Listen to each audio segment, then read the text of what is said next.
Certo. Como foi quando o Google te fez um convite para trabalhar com eles, cara? Foi o Google e o Twitter, na verdade. E isso foi um fato que eu nem sabia que era tão relevante. Quando a Folha que deu esse destaque, quando eu dei uma entrevista pra Folha... Como? Não, acho ou o Projeto Draft, não tenho certeza. Mas qual que vai a parada?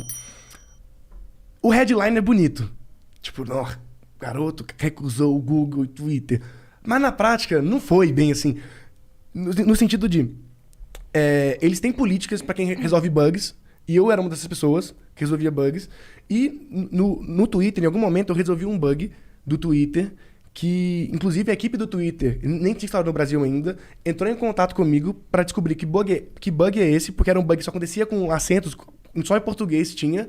Então eles não sabiam que existiam. E eles pediram o meu código para poder usar o meu código na correção do bug. Foi muito legal. Eu tive uma relação com alguns funcionários do Twitter. Era bug de quê? Cara, era um bug que, tipo, quando você tinha acentuação, os arrobas e as hashtags ficavam deslinkadas e perdiam os links. Aí eu queria uma extensão pra corrigir. Verdade!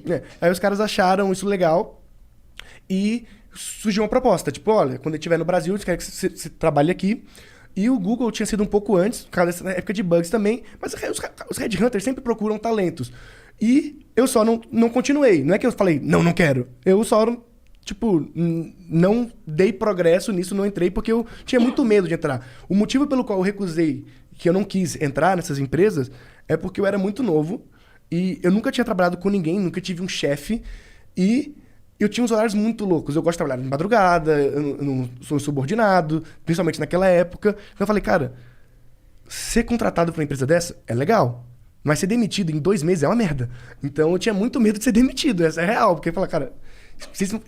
E eu não achava que eu era tão bom assim. Eu tinha muita, sei lá, síndrome do impostor. Eu falei, cara, meus códigos não são tão bons assim, não são tão bom programador. Quando eles me contratarem, eles vão descobrir isso. Sou muito novo. Exato. E a galera fala assim, recusou a empresa na Google e Twitter. Acabou, os caras têm dezenas de milhares de funcionários. Eu não ia entrar como um diretor, eu ia entrar como um estagiário. E aí eu tinha muito medo também de ser só mais um. Porque eu sempre quis fazer as minhas ideias. E aí, lá dentro, eu estaria trabalhando para a ideia dos outros. Eu só fazia ideia dos outros em freelas para financiar para fazer as minhas ideias. E eu não queria ter um emprego, eu nunca quis ter um emprego.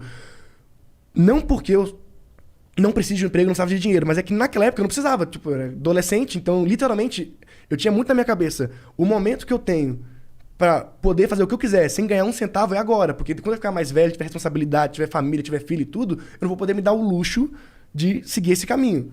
Então eu nunca quis trabalhar pra ninguém, não recusei só esse emprego, eu recusei vários empregos. Inclusive tem vários amigos meus, eu lembro muito o Get Ninja, sabe? O Edu virou um amigo meu alguns anos depois, ele me mostrou um print dele me chamando pra trabalhar lá no Get Ninja também, eu recusando. E eu sempre tive essa vibe de recusar, não por não querer trabalhar com os caras, porque eu queria muito... Eu tinha minhas ideias, eu quero fazer essas ideias. Eu era muito na minha cabeça o que eu quero fazer. E fazendo suas ideias, você já estava se destacando. Exatamente. Né? Como um prodígio. E aí eu tive o estalo mental, assim, que eu sei que eu não sou o melhor programador do mundo, nem quero ser, porque eu nunca quis ser programador, eu queria fazer minhas coisas. Aí eu descobri que para fazer minhas coisas, eu precisava programar. Então, a minha vibe era construir as coisas que eu acreditava, e tanto é que muitas deram certo. Tipo, deram muitos downloads, muitos acessos, gerou mídia espontânea, de graça. Então, eu sentia que eu estava acertando, que eu estava fazendo alguma coisa que as pessoas se interessavam. E as pessoas só viam um skill de programador em mim. E eu não via esse skill tão forte, porque eu sabia a quantidade de gambiarra que eu fazia. Depois eu descobri que todo programador é assim. Mas na época, como eu não conhecia tantos programadores... Você aprendeu sozinho no seu quarto? Exatamente. Eu tinha muita insegurança sobre meu skill de programador, porque todo mundo falava assim, nossa, o João é um bom programador. E eu não me via como programador, porque eu não me via no futuro sendo programador ainda. Eu sabia que eu estava programador. Pra mim, programação, todo mundo devia aprender, é muito foda. Até pra você, o pensamento lógico que ela te ajuda a te desenvolver é muito bom. Mas eu não queria ficar programando pra sempre, eu queria construir coisas. Eu sempre me via construindo alguma coisa. Porque era o que me dava tesão. Tipo assim, eu tinha muito mais tesão de ver a galera falando que baixou o aplicativo e achou da hora do que ficar horas programando. Enquanto eu tenho muitos amigos programadores que o tesão dos caras é ficar horas programando. Os caras realmente gostam, o tempo livre deles, eles estudam programação, eles programam o dia inteiro, e depois, do hobby deles também é programar. Eu nunca fui esse cara. Eu sempre fui o cara que queria fazer alguma coisa. Então, jogar o projeto pro mundo. Aí, eu não me via trabalhando em lugar nenhum, e foi uma decisão que parece louca, mas deu certo. Então... E como eu era prodígio, eu perdi o raciocínio. Gente, é difícil. Não, pode continuar. O TDAH é foda. Mas quando como eu era prodígio, eu sabia que todos os destaques e portas que eu tava abrindo era muito pelo fator de eu ter 16 anos naquela época. Então, tipo, tenho 16 anos, isso é um diferencial. Porque eu percebia isso porque ninguém fechava a porta na minha cara. Ninguém fecha a porta na cara de um garoto sonhador que eu via muito que as pessoas que eu abordava gostavam muito de mim e queriam que eu fosse filho delas. Tipo, uma coisa assim, pô, eu queria muito que meu filho fosse assim. Então, eu mandava e-mail pra CEO de empresas e eles me respondiam. Tipo, eu consegui falar com o Jorge Paulo Lema, sabe? Mandando um e-mail. Caramba. Você pegava no afetivo, né? Mas não era...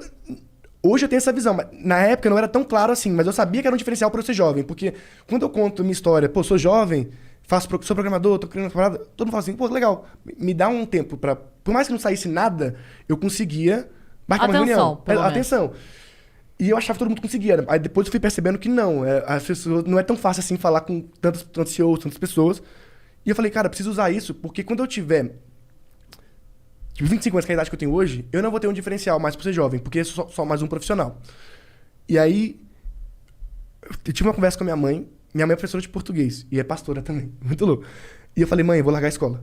Quando eu mudei pra São Paulo, eu larguei a escola. Isso eu não sabia.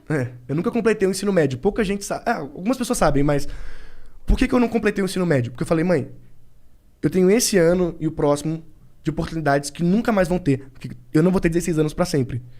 Se tudo der errado, eu posso voltar, ir pra escola, perdi 2 anos, então, tipo, vou me formar 2 anos mais tarde, tá tudo certo, vou virar estagiário, tá tudo bem. Se der certo, é a oportunidade única, que eu nunca mais vou ter.